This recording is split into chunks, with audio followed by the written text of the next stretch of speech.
This session is Gold Investment Demand. In the chair for this session, we have the Head of Market Development and Institutional Investors Relationships for World Gold Council India, Ms. Sheela Kulkarni. Also joining her on the stage for this session will be the Managing Director for Metals Focus, Mr. Philip Newman. We would also have the Head Research for Augmont-Gold, Dr. Renisha Chainani, and the Director Research for Ask Wealth Advisors, Mr. Dipankar Mitra. Talking a little bit more about Ms. Sheela Kulkarni, she's a seasoned professional with a robust career in public policy and government relations, presently serving as the Director of Public Policy at World Gold Council. This is a position that she has held since January 2016. With over 8 years of dedicated service in this role, Sheela has been instrumental in shaping policy initiatives within the gold industry. Mr. Philip Newman needs no introduction to the metals business globally. Mr. Philip Newman is the Managing Director of Metals Focus with 30 years of experience in the precious metals industry. He's a founding partner of Metals Focus, which is an independent consultancy with a team of 30 experts across 8 markets. Before founding Metals Focus, he served as a research director at GFMS, where he played a pivotal role as a key contributor and a project manager for their research reports and consultancy projects. Dr. Renisha Chainani is joining us again this year. Dr. Renisha Chainani is the head of research at Augmont-Gold for All, with over 18 years of expertise in commodities and currency market research. She specializes in forecasting prices and producing insightful reports and blogs. Our final guest on the stage will be Mr. Dipankar Mitra. He manages the research desk at Ask Wealth Advisors Private Limited. As an economist and strategist, he guides the investment process through research inputs into asset allocation and model portfolio building. He is responsible for identifying investment themes in the context of evolving macro and market situations, and is also a core member of a fund management team managing discretionary mandates of about $100 million across domestic and global investment opportunities. So ladies and gentlemen, let's give a round of applause to all these speakers as I invite them up on the stage, and I leave the session in the hands of Ms. Sheela Kulkarni. Post-lunch sessions are always very interesting. I'm glad to see the numbers that I have here, because sometimes, there are more people outside than inside. This topic is not just interesting, but it's also very relevant. We are in an interesting, time frame. The investment landscape in India post-COVID is definitely growing by leaps and bounds. If you look at the equity markets alone, they have been rallying almost month on month. If you look at the market cap, it has long crossed the $5 trillion band. Similarly, mutual funds and the assets under management for mutual funds have also crossed 60 lakh crores. Having said this, if you look at gold, on the one hand, we are seeing stable jewelry demand, but with the growth in equity markets and mutual funds, gold has also secured its place as an asset class. To a certain extent, this has been aided post-COVID and during COVID, when we saw a lot of inflows in gold-backed ETFs. The recent tax changes have also supported and boosted the demand for ETFs. And if you look at the overall investment landscape in India, in the first half of this year alone, bar and coin demand has crossed over 85 tons. If you look at gold-backed ETFs, month on month we have seen inflows, and as of last month, the demand under ETFs is close to 50 tons. This is the India side of things. But I have an interesting panel here, and I would like to begin by asking Phil how he sees the investment demand for bars and coins from a global perspective. Phil has a presentation, so he's going to make that presentation to all of you. Sheila. So what I want to do is just give a couple of comments in terms of the gold bar and coin market. So just a couple of quick slides. The first one shows you our expectations for global gold bar and coin demand. And there are a couple of just really key points that I want to sort of impress upon you. The first one is that from a tonnage point of view, you're looking at a market over the past few years, which is pretty stable, hovering at around, I think, the sort of 1,200 ton mark. But what's really interesting is that when we think about this in value terms, it comes across as being quite different. So if we think about the annual average gold price, last year we hit a record high of just over $1,900 for the full year average. This year, expectations are that it will exceed $2,300 an ounce. So if we take that gold price and we multiply it by the tonnage you see here, you get a very different proposition. And it shows that in value terms, you're hitting a record high for global bar and coin demand in those value terms. In other words, retail investors are making the largest contribution in terms of their budget to coin and bar demand that we've ever seen. The other point that really stands out is that even though you've got that broad stability from a global point of view, you're getting really different trends if you look at it in terms of some of the key markets. So this one, we're looking at India, as you would expect, given where we are, and China. Now, I'm not going to say anything about India because I'm leaving that to Renisha to talk about a bit later. But in terms of China, you've seen an incredible response, not just this year, but over the past 18 months or so. And there's a few reasons for that. You've had concerns among the local Chinese population about the Chinese economy, underpinned by concerns about the property market. You've had reactions to the gold price. Bullish expectations have attracted investors. You've had a lot of buy-in by the Chinese central bank, the PBOC. And that, I guess, the government confidence, that public confidence in the gold market, again, has attracted investors into the market. There's also been a lack of alternative assets. And again, all of these factors have really encouraged Chinese consumers into the market. And that demand has paused over the past couple of weeks, given the upside that we've seen in gold prices. But I would suggest that pause could well be temporary.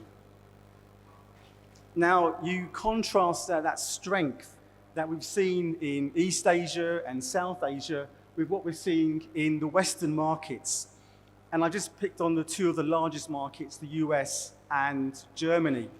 And for Germany, which is the green bar, you can see as we move through to the latest data for Q2 this year, that it's disappeared.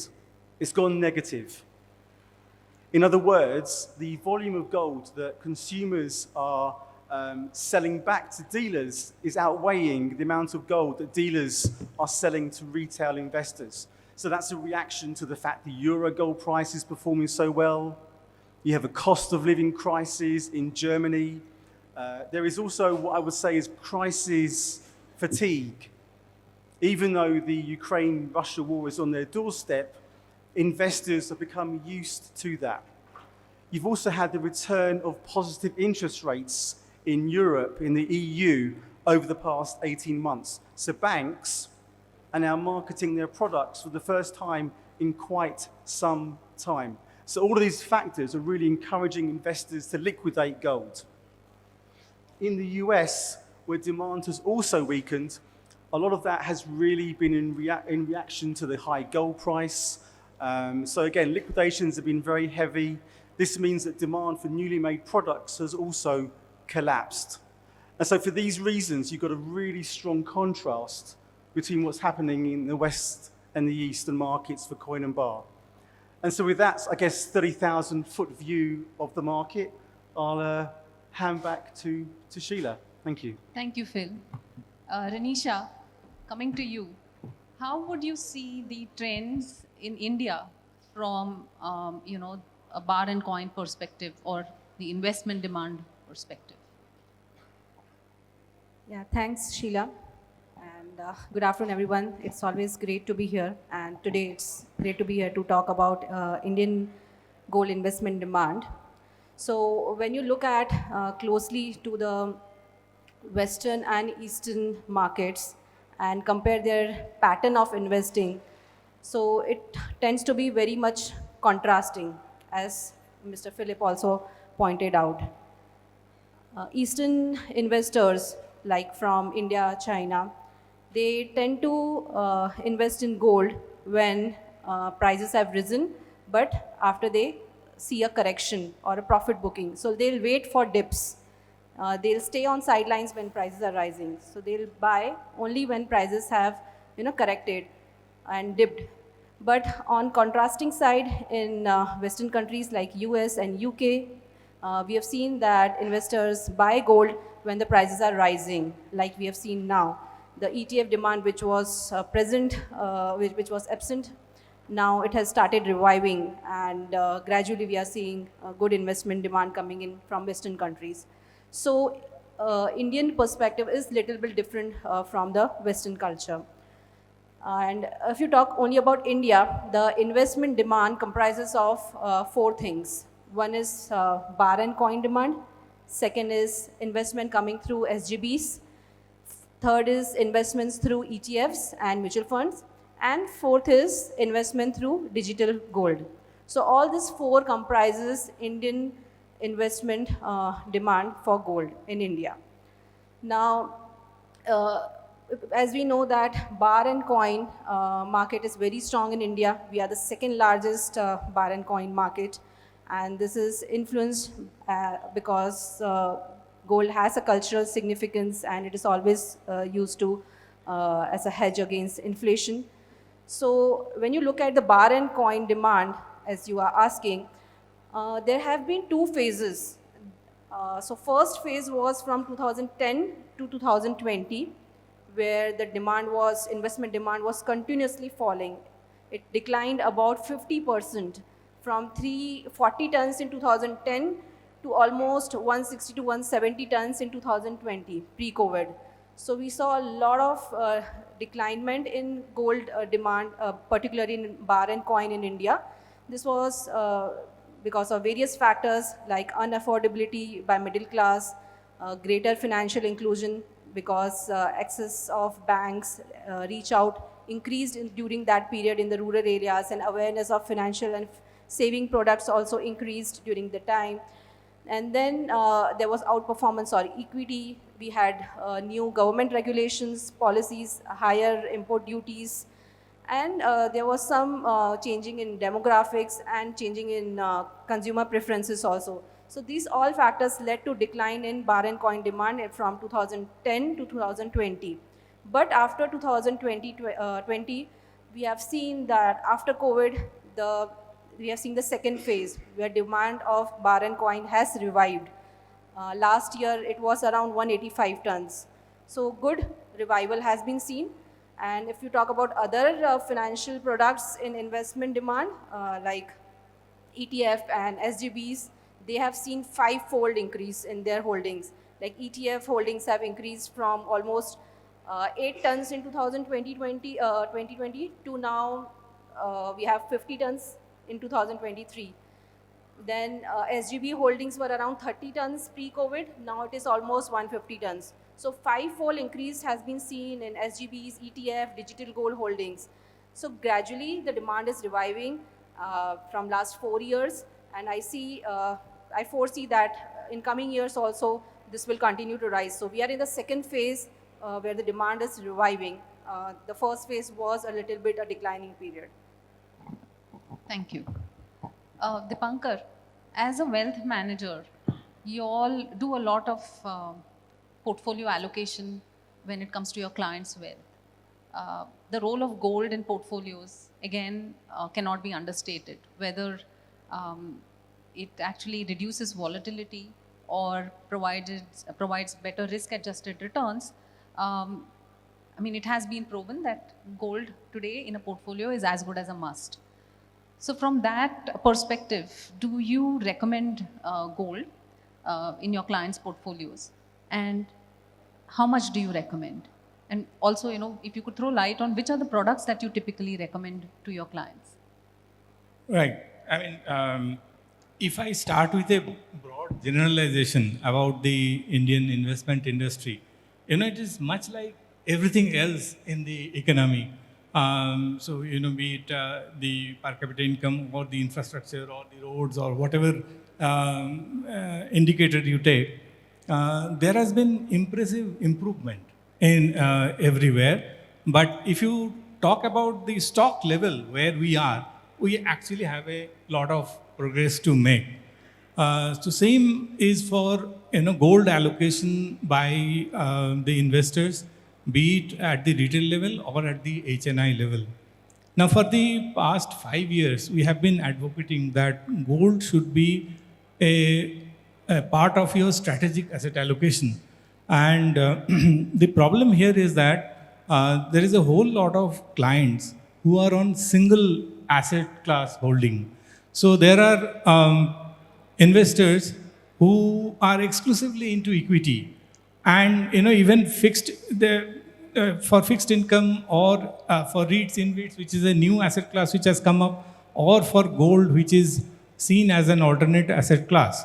The incremental exposure is there, but it's not methodical. So a lot of investors do not actually follow a strict asset allocation regime. So what we have done to bring in that discipline, we have kind of floated this discretionary funds where we maintain the asset allocation as per the preset strategic weights, and then tactically move it as per the market situations. And that product has kind of taking off slowly. But coming back to the investors per se, if I can throw some data, it will be roughly 10% of our client base who have any kind of holding of gold. And majority of them are actually sovereign gold bond exposure. So if I look at the distribution of sovereign gold bond versus the ETFs, it's almost 75-25. So sovereign gold bond actually has come up as a very attractive instrument on its own merit. So people take SGB as a very interesting investment proposition. There is a consequential impact of that on asset allocation, but it's not a conscious drive as such to take the gold holding to certain level and so on. So very clearly, sovereign gold bond is highest in the pecking order of financial allocation to gold, followed by ETFs.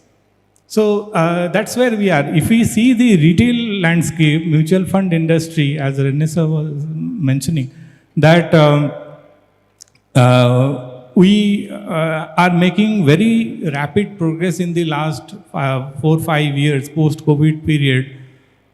She just quoted that in terms of volume, there has been a 5-fold increase in the gold holding by the retail clients. And if you look at the number of folios, actually there has been a 10-fold increase. But even then, taking everything into account, the asset under management by the mutual fund ETFs just constitutes 0.2%, 5 year back, and now at 0.5% of the total AUM of the mutual fund industry, which Sheela mentioned as 60 lakh crore plus now. So that's where we are. We need to make a lot of progress, and of course, wealth managers like us have our jobs cut out in this aspect. Thank you. Phil, from a global perspective, who actually invests in bars and coins? If you look at the investor class, who are these investors who are investing in bars and coins or ETFs? Is it institutional investors like pension funds, or is it HNIs and ultra HNIs?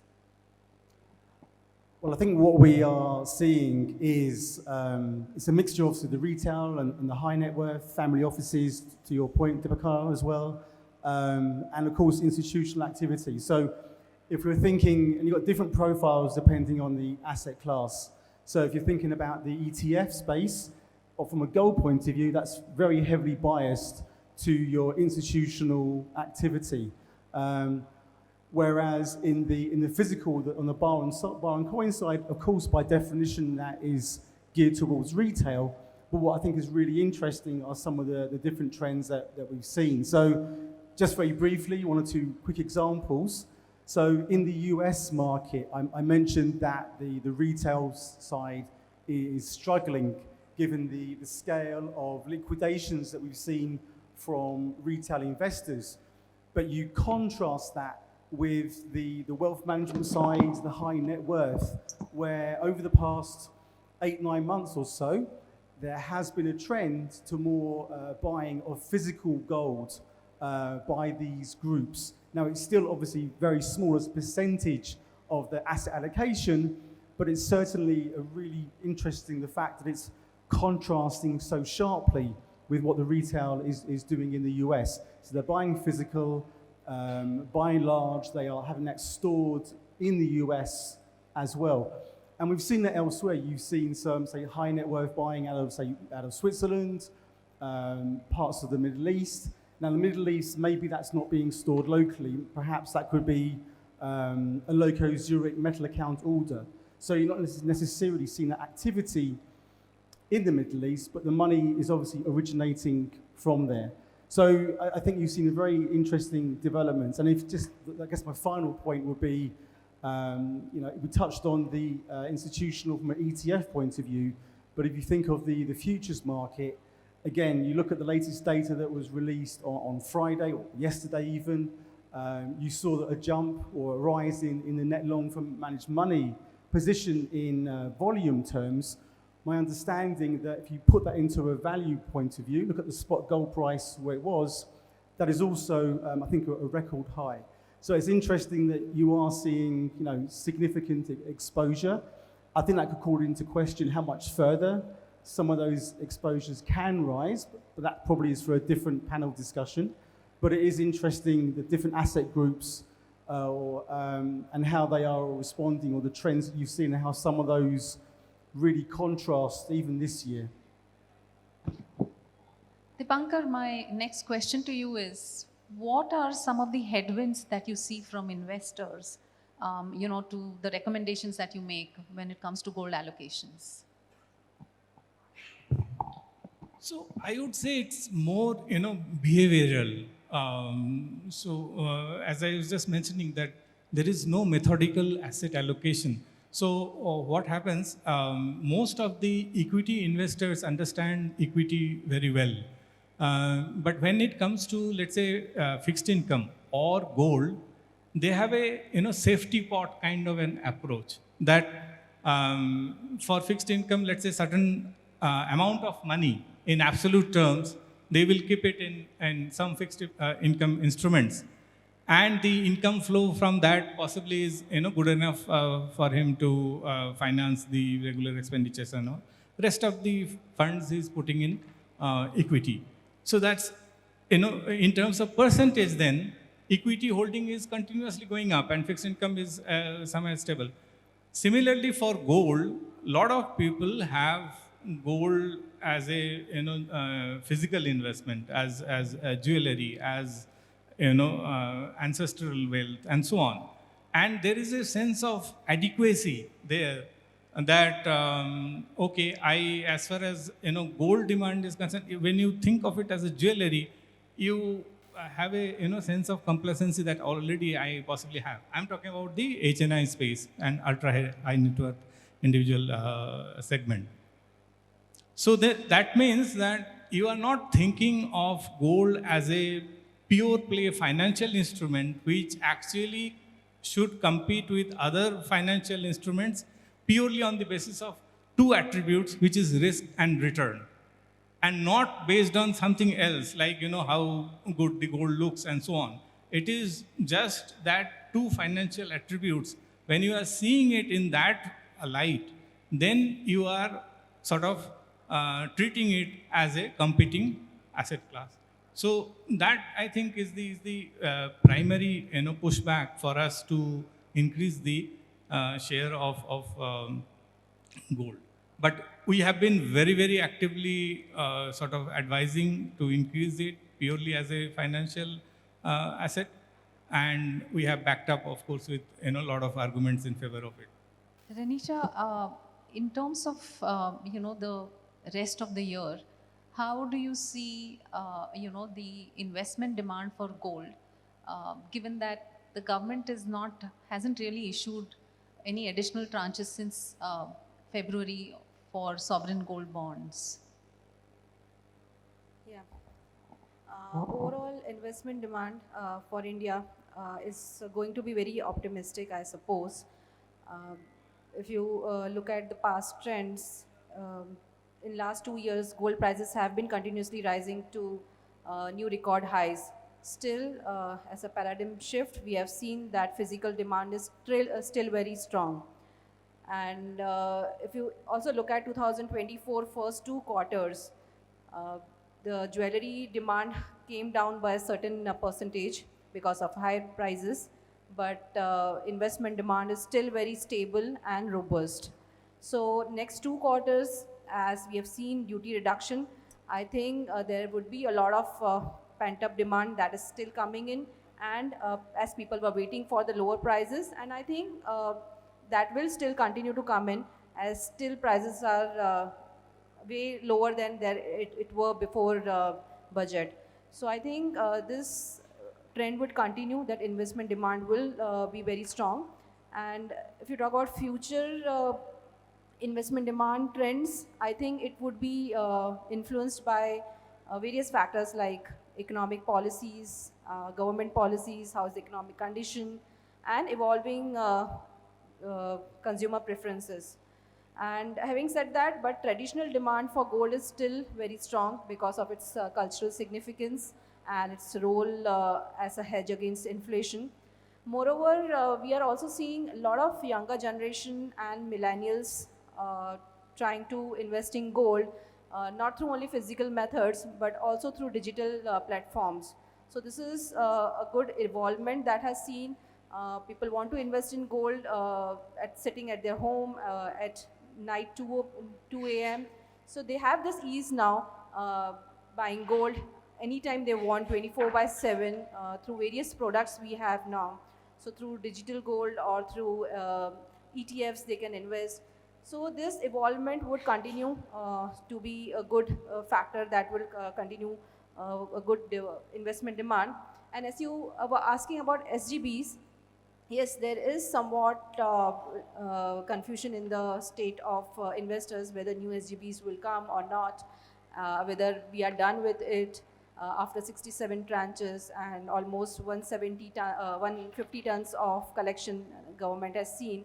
So it all solely depends how government decides. The pace has been slowed, but you never know. We could see another tranche coming in. But overall, I think investment demand, other factors like bar and coin, ETF, and digital gold, we'll continue to see good demand coming in from other factors, even if SGB's tranches are not released. Phil, the US is going to have a change in leadership. Given that and the geopolitical uncertainty that we have seen over the last 2 years, how would you correlate that with the demand that we'll see for gold?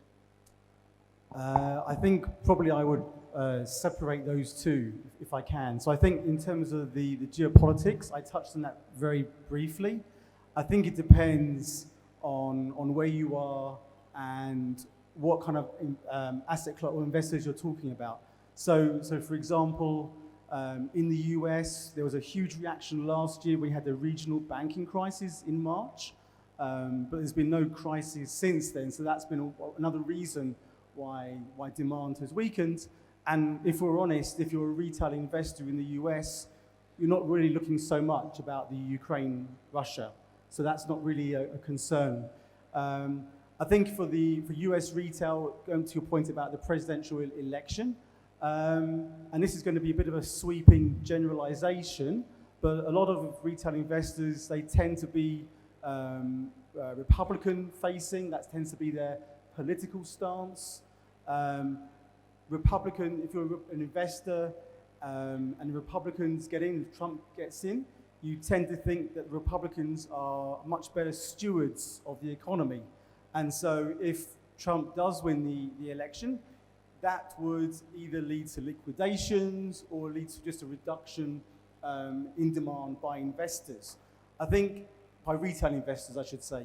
I think taking a slightly longer position from an institutional point of view, I don't think there may be a reaction to the election immediately, but given there may be expectations that Trump may pull out of Ukraine, what's going to be his position in terms of Taiwan and China and NATO, maybe that introduces a lot more instability than even his first time in office. That could lead to some purchases. But as we've seen in the past, whenever you have this type of risk event or some type of crisis like that, then you tend to get a knee-jerk reaction in terms of the gold price. It tends to spike, but then that reaction is quite short-lived and the gold price can then weaken. The exception to that, in terms of the immediate history, was what happened between Hamas and Israel on the 7th of October. And I think a reason why the gold price spiked and then stayed much higher, as we saw, is that there were concerns, what would that mean in terms of the Middle East, in terms of the oil price? You bring that to concerns about inflation, and then from there, what does that mean for the health of the US economy?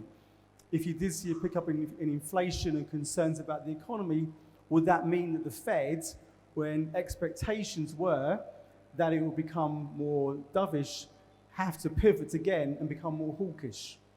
So the actual crisis in itself can be short-lived, but when that crisis spills over and has a sort of a macro dimension to it, then the effects can be much longer lasting. So I think we'll see how that plays out in terms of the election. And I think the other point, again, I think I touched on that, was in terms of what's happening in terms of Iran and Israel. Again, going back to offsets in the Middle East, will that be contained? Will the tit for tat, will there be an accident? And there is unfortunate spillover, contagion. And again, that could unfortunately, have, aside from the human cost, having a much wider macro impact. And therefore, the gold price that we see today may end up being the lows for the while. If I can just add to that view of Phil, is that geopolitical uncertainties, as he mentioned, in general increases volatility, and that's a gold positive.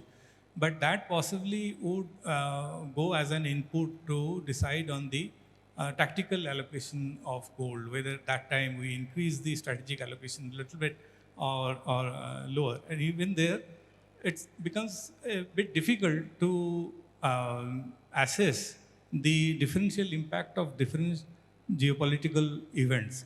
Something like Ukraine, maybe we may have digested it, but something like Taiwan, if it breaks out, it could be an absolute disaster. So there are these, two ends within which the gold prices can move. But what is important to recognize in the first place is that what decides the strategic allocation of gold? Geopolitical events will increase the tactical allocation a bit, but there are many other solid drivers for gold because of which gold merits a position in your holding. And primarily, I would say, if you look at the price history of gold, last 20 years, and this is something which this crowd may be quite well aware, is that last 20 years, the return on gold actually matches that of equity quite closely. Same is the case for the last 5 years. It's only in between that the gold had a relatively longer cycle of non-performance. But over very long period and over the near term period, gold is almost matching the return of equity with lesser volatility. So on a risk adjusted basis, gold merits an allocation on its own strength. And although it's a very popular notion to believe that gold gives inflation protection, actually gold has given lot more than inflation if you look at the data in the recent period. Second thing I would like to mention is that gold has this peculiar property that when equity market sees very sharp drawdown, at that time gold is able to hold on to its price, and therefore the overall portfolio becomes much more stable if you add a little bit of gold into your portfolio. And third, there are some big macro events which are happening, like the central bank buying more and more gold, which I would tend to think, and a lot of commentators are saying, is the impact of diversification of global central bank reserves away from dollar into a more diversified currency basket, including gold. So these are, and of course, as Philip mentioned, that demand from the emerging market remains a constant source of a constant driver of gold. And given that the emerging market are also the high growth regions of the world, that's a function of the income growth rate. So these are factors I would like to mention are the primary drivers of gold. Geopolitics will add on top of this. Thank you. That was a great explanation. So from a wealth management perspective, do you give your clients the option to invest in the various products that are available? So for example, whether it's SGBs or ETFs or multi-asset funds, or do you all actually do the allocation for them into one of these products? Yeah, so as far as discretionary offerings are concerned, there we manage the fund end to end, and there we are absolutely methodical.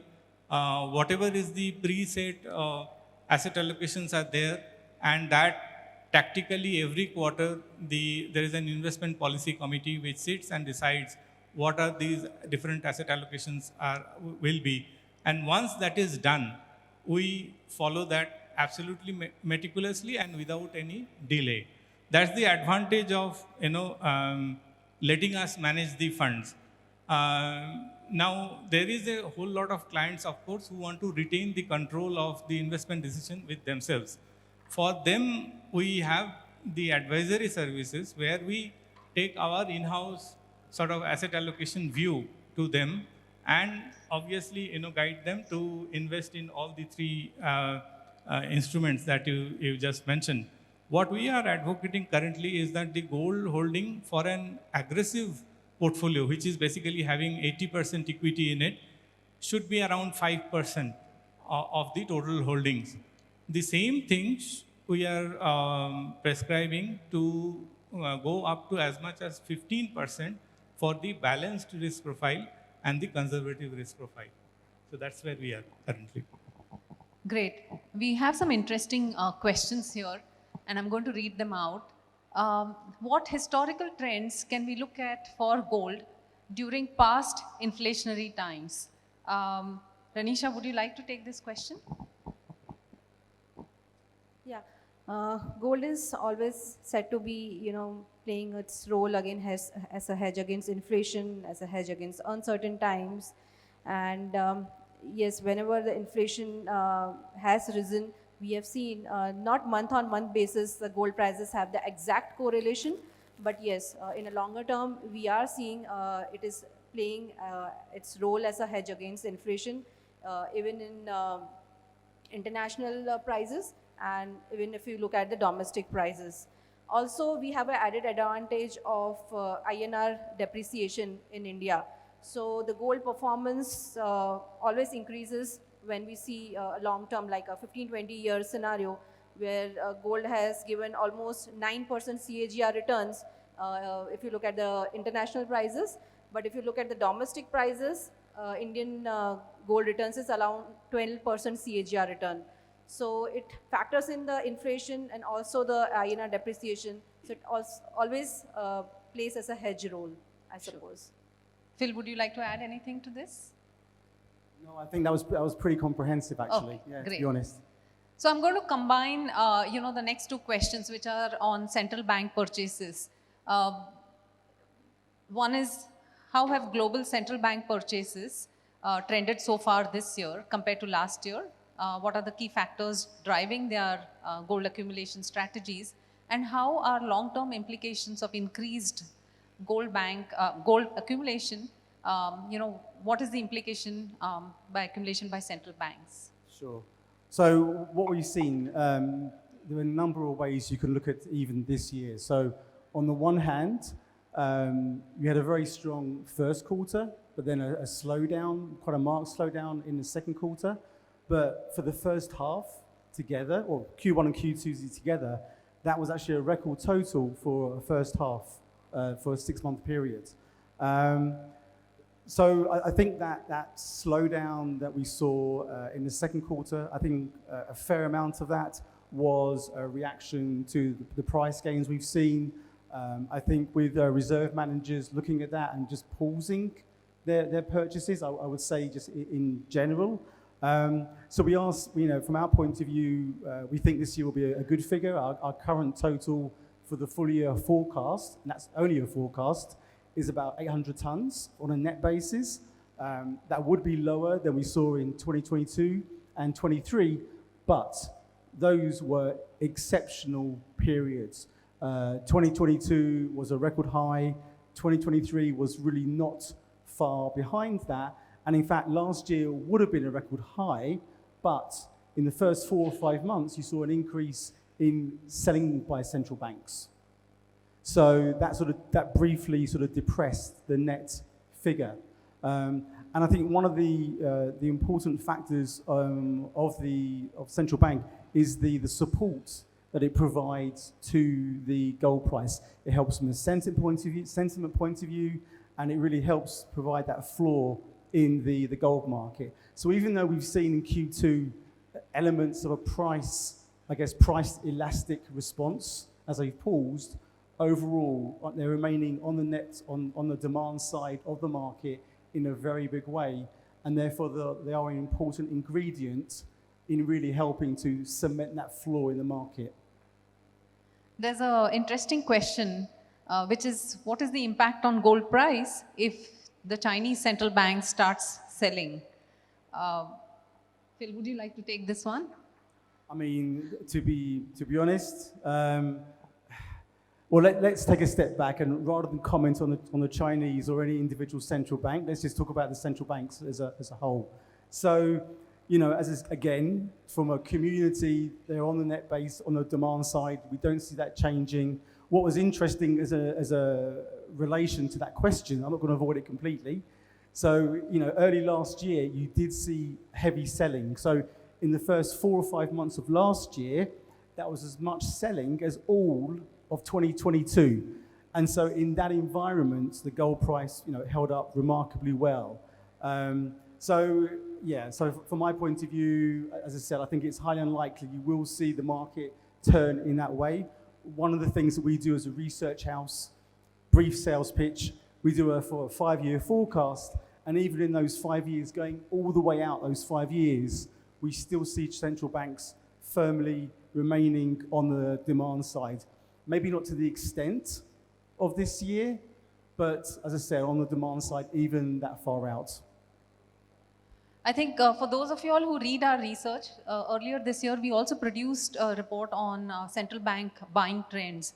And for anybody interested in understanding, what the future looks like, most of the Asian central banks have indicated that they would continue to buy, gold.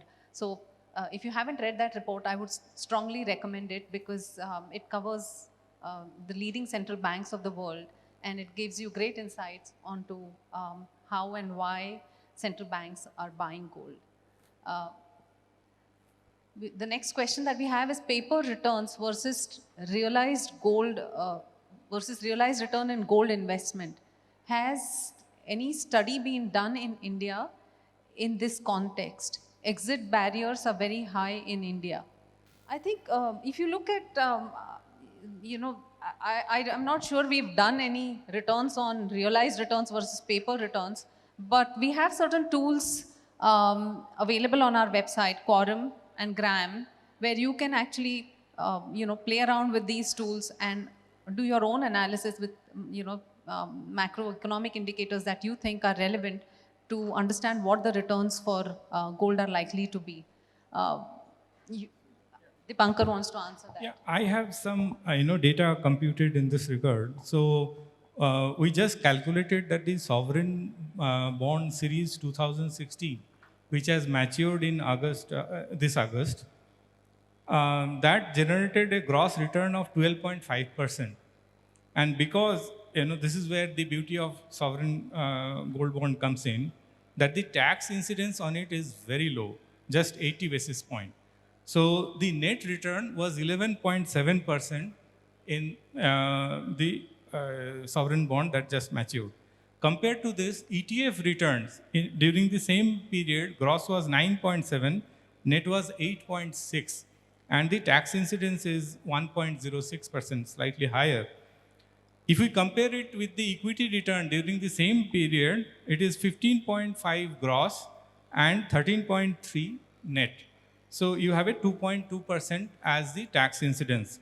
So basically, the sovereign gold bond ETFs are just 2.8% lower than the equity return on the gross scale, but on the net scale, it is just 1.5% lower than equity return.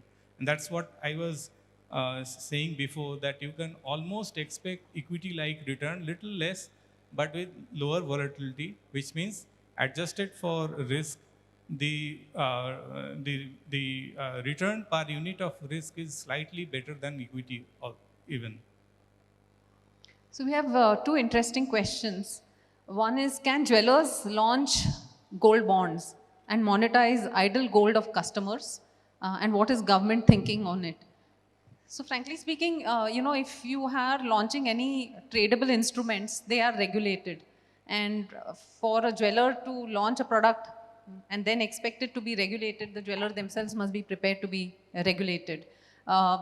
In terms of what is government thinking of it, I'm not so sure. We'll have to ask the government. But I'm not sure whether government will allow individual jewelers to actually launch, independent gold bonds. I don't think that is possible. The growth of crypto market and particularly Bitcoin have any impact on gold as a store of wealth? See, Bitcoin, crypto, these are not regulated products, firstly. Secondly, they are very volatile. So if you look at the portfolio allocation model, and I mentioned earlier that the role of gold in a portfolio is not just to give you risk-adjusted returns, but also to reduce volatility. So if you're looking at crypto, then for the amount of crypto that you would hold, you need an equivalent amount of gold to balance the volatility. And to that extent, gold and crypto are not comparable at all. Why are SGBs considered gold investments when it is not backed by physical gold? Should it not be seen as a financial product than a gold product? Yeah, it is a financial product. It's considered gold investments, but not backed by physical gold. Yeah, SGBs are not backed by physical gold, but the bonds are issued at a price which reflects the price of underlying, which is gold, except that sovereign gold bonds are not backed by physical gold. Phil, there's a question for you. What are the expectations regarding jewelry and investment demand in China during the second half of 2024? Thank you, Sheela. So, as I mentioned earlier, you've had a very good, strong start to the year, both in terms of Q1, I think Q2 as well. We had very healthy premiums. Now, that wasn't entirely just related to the strength of demand. There were many other factors that were part of that. But what we've seen in the past week or so, as I touched on as well, is that the market has moved to a discount. Again, reflecting all sorts of factors, but one of those is a slightly softer tone to demand. I think we'll have to see how the price behaves, how quickly consumers and investors can adjust to those prices, and related to that is how the economy performs as well. But I think overall we are, I think, fairly guardedly positive the second half. Our time is up. The last question is, how do you calculate the investment element of gold jewelry purchases? Gold jewelry is actually consumption. It cannot be taken into account as part of your portfolio or as part of your investments. If you have to invest, then it has to be a product which is like a gold ETF, gold mutual fund, or a fund of fund. With that, I would like to thank the panel for the interesting session and for the audience for the interesting questions that you will share. Thank you all.